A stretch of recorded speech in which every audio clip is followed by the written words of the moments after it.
両親が離婚した後、二つの選択肢がテーブルの上に置かれていた。一つは、ギャンブルの借金に溺れている父と、古い街並みに残る道。もう一つは、資産家の男性と再婚した母と、海岸沿いの町へ移り住む道。前の人生では、妹のクロエが泣き叫び、母を求めた。私は黙って荷物を詰め、父に従った。その後、父はギャンブルをやめ、億万長者となり、私を甘やかしてくれた。一方、クロエは系譜から精神的虐待を受け、家に閉じ込められた末、うつ病で命を落とした。今回、クロエは父の手からタバコを奪い、彼にしっかりとしがみついて離さない。ジェイド、私、お父さんがかわいそう。あなたがお母さんのところに行ってよ。こっちの幸せな生活、私が代わりに受けておくから。父は一瞬止まり、優しくクロエの頭を撫で、安堵の表情を浮かべた。私は何も言わず、海岸沿いへの切符を手に取った。クロエは知らない。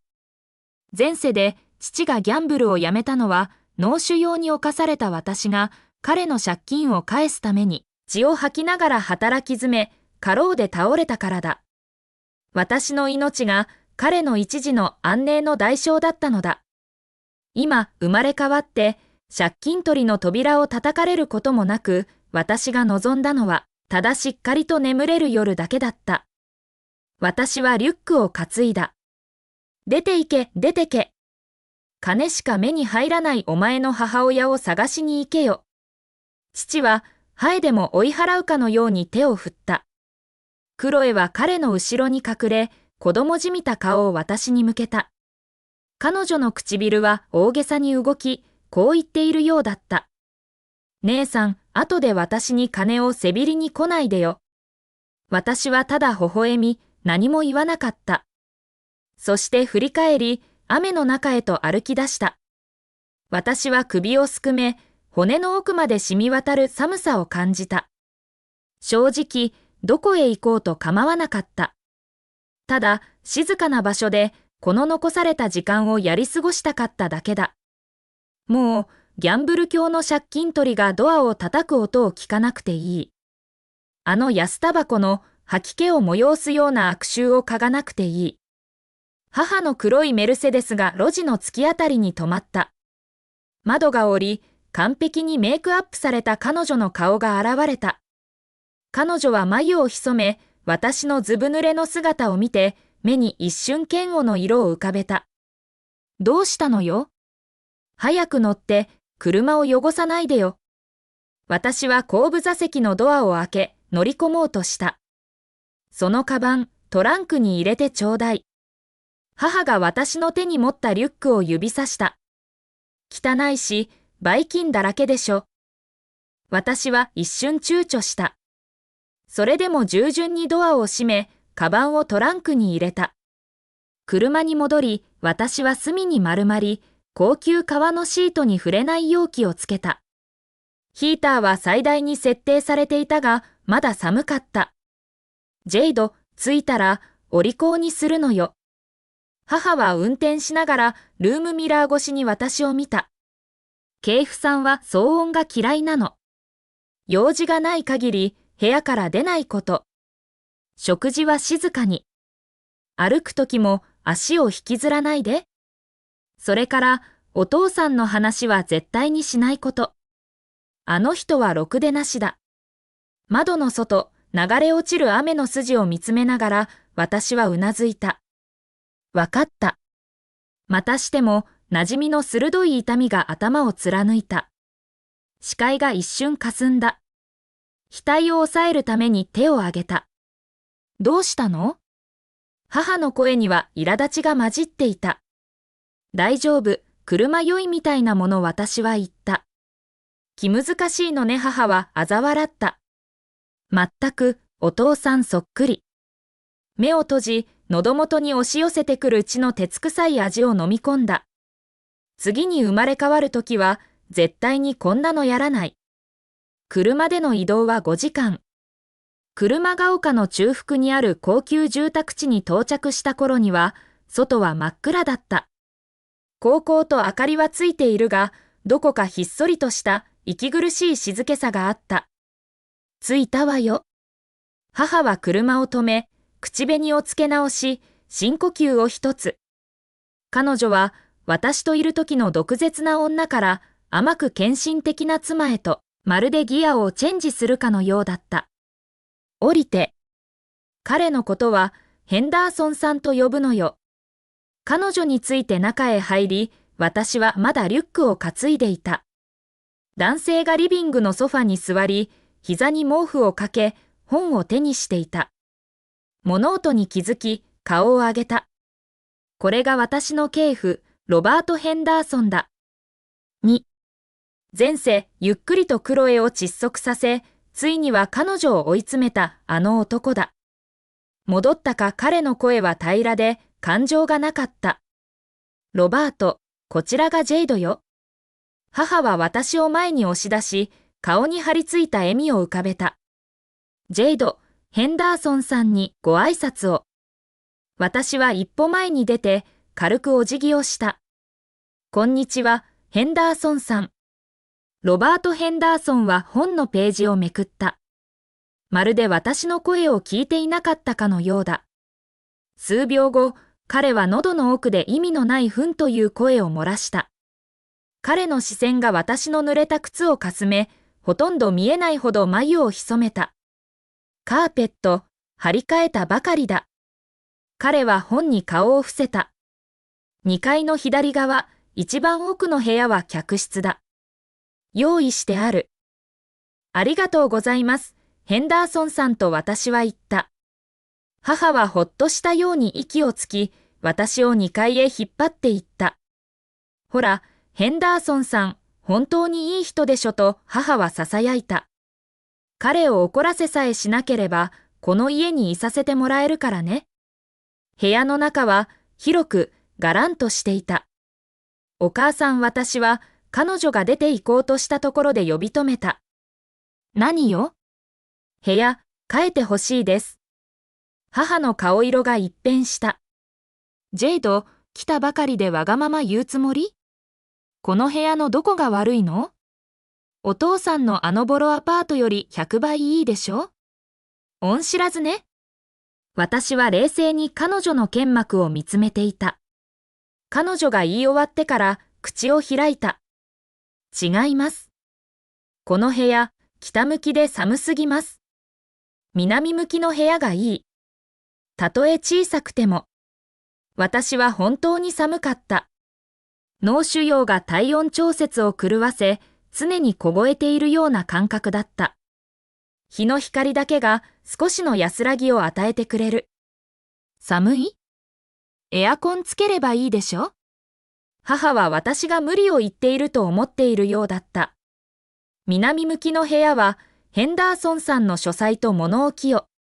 じゃあ物置でいいです。母の目は大きく見開かれた。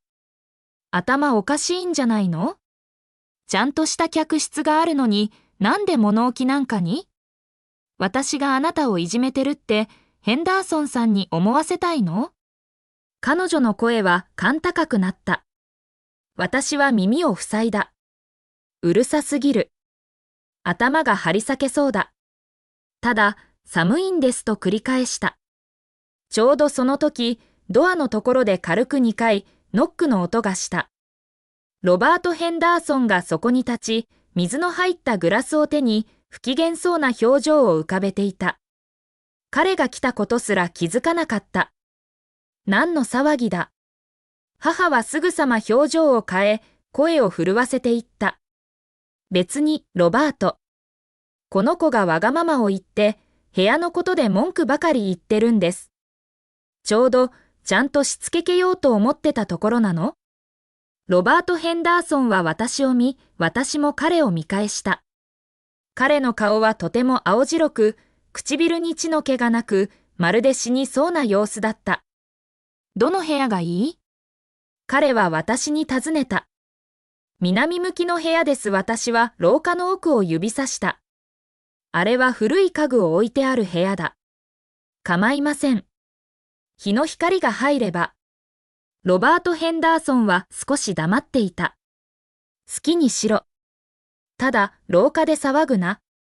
そう言うと、彼は振り返り、この親娘の争いにはこれ以上興味を示さず、その場を去った。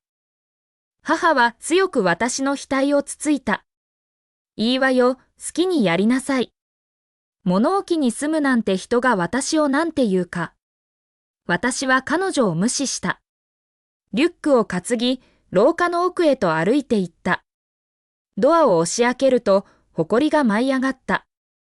しかし、私はそこにフロアから天井までの窓を見た。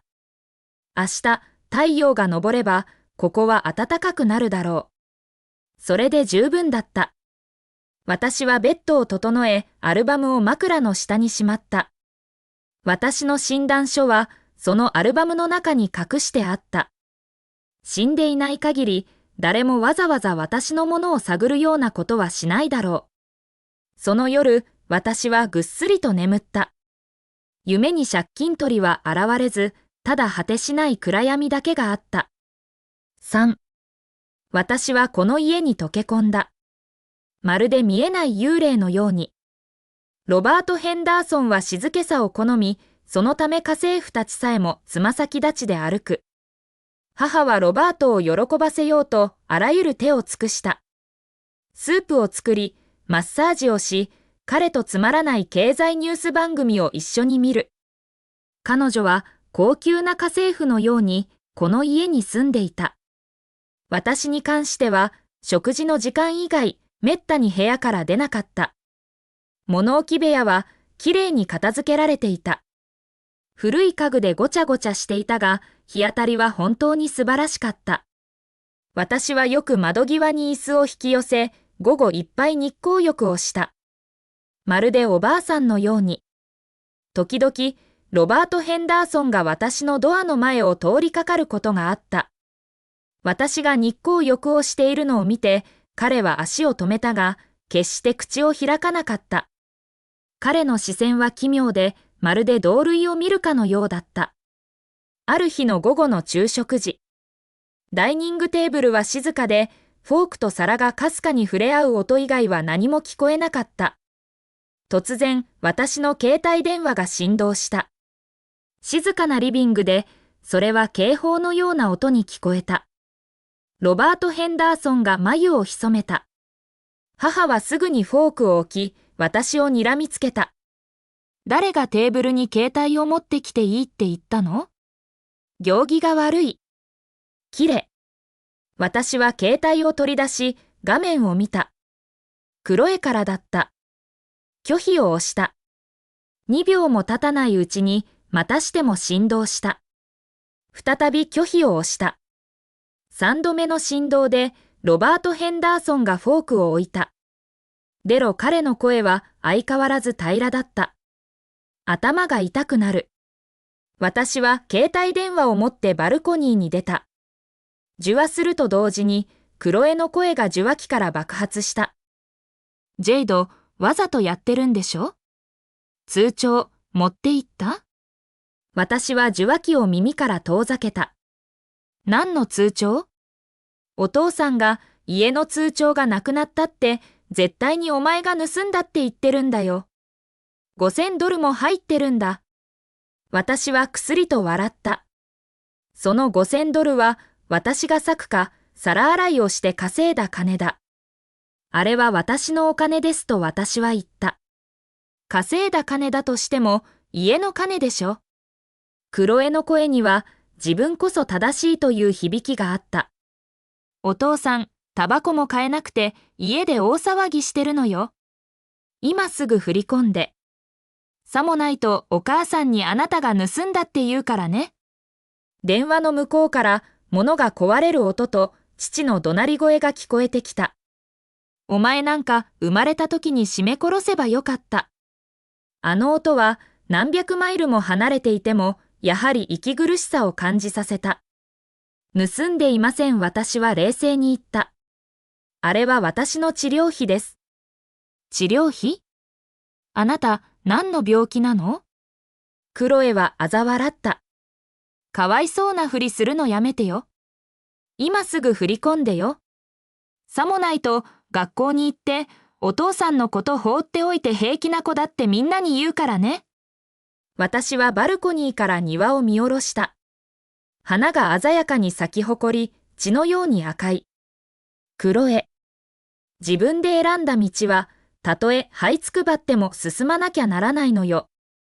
私に構わないで。そう言うと、電話を切り、彼女の番号をブロックした。振り返ろうとしたとき、鼻から温かいものが流れ出るのを感じた。手を伸ばして触ると、手のひらが血で濡れていた。慌ててポケットからティッシュを取り出し、鼻に押し当てた。